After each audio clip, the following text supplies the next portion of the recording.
Those are the mahirap. These are the mayaman. Naniniwala ka ba na mahirap maging mayaman pero madaling maging mahirap?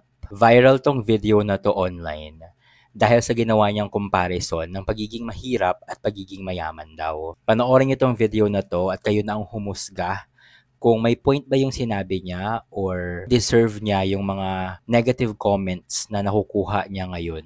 Those are the mahirap. These are the mayaman. Those over there, see, in the street, they're mahirap. And then the mayaman in the cars. Which one do you want to be? That's easier. Over there, that's easier. This is harder. Which one do you choose? The easy or the hard? So, ang title nitong video niya ay Mahirap o Mayaman Challenge, Filipino edition daw. And sabi niya, what do you choose? So, sabi niya, yung mga tao daw, yung pinoint out niya yung mga tao na naka-pedicab and yung mga nakaupo doon sa gilid ng street. Yun daw yung mga mahihirap. And then, yung mga mayayaman daw, pinoint out niya yung camera niya doon sa nakakotse. So, yung mga mahihirap daw nakatambay, nakapedicab sa kalsada, pero yung mayayaman ay andoon daw sa kotse. And sinabi din niya na ano daw pipiliin mo, yung madali, tapos pinoint out niya doon sa mga nakatambay, nakapedicab, or yung mahirap, which is yung nasa kotse daw na pagiging mayaman. And dahil dito nga ay inulan siya ng negative comments mula sa mga netizens. Basahin natin yung ibang comments dito sa video niya na to. Si bro ay mayaman daw pero nakawigo, laughing emoji. Sabi pa, nagpapahinga lang kami saglit sa gidli na video pa. Papahinga daw siya sa gilid pero na video pa. Sabi pa, bro owns a car and thinks he's Bill Gates. True naman. Ito pa, waiting for public apology. And sabi, sana nga fully paid na yung views mo pre. And sabi ni Marisa, real rich people don't do this. They are humble. And itong video na to ay posted pa rin, hindi pa naman niya din-delete.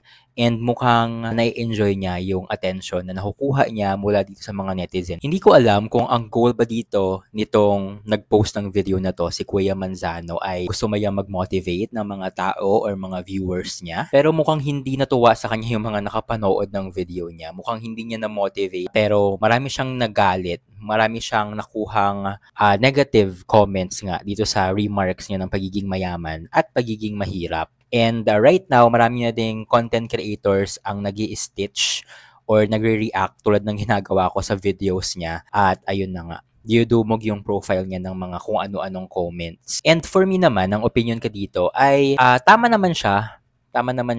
Mahirap maging mayaman. Pero mali siya nang sinabi niya na madali lang maging mahirap. Kasi aminin natin, marami dyan, kababayan natin na maghapon nag-work more than 8 hours. Yung iba, maghapon, magdamag, pero hindi talaga sila umuunlad. And hindi naman nila ginusto na maging mahirap or maging ganon yung sitwasyon nila. Like for example, marami yung mga magsasaka sa mga probinsya na talagang maghapon, magdamag silang nagsasaka, nagkatrabaho, pero ganun pa rin yung quality ng work nila or quality ng life nila. And hindi naman yun madali, di ba? At never naman naging madali para sa kanila yung pinagdadaanan nila. And kung yung basis nitong nag-video na to ni Kuya Manzano ay ang basis niya sa pagiging mayaman ay pagkakaroon ng kotse, well, mali siya doon dahil sad to say nga, maraming may kotse dito sa Pilipinas na hindi naman mayaman dahil naghihirap pa nga sila lalo kasi nahati yung monthly salary nila sa pangbayad ng down payment ng kotse nila. Dahil karamihan sa may kotse ay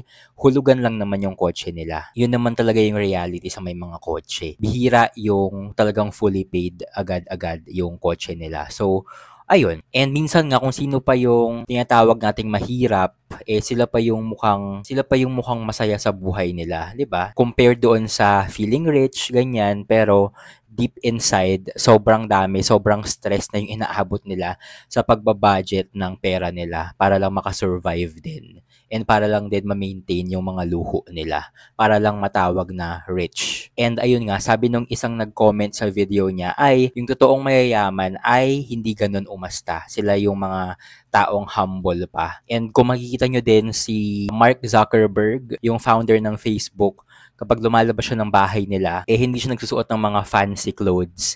Parang mga ganyan lang yung suot nilang mag-asawa. Kung i-rate mo or i-base mo yung pagiging mayaman sa pananamit, sa pagkakaroon ng kotse, or pagfa-flash ng kung ano-ano pa yung bagay, hindi mo aakalain na itong mag-asawang to ay billionaires, 'di ba? Kasi ganyan sila magsuot, ganyan sila manamit.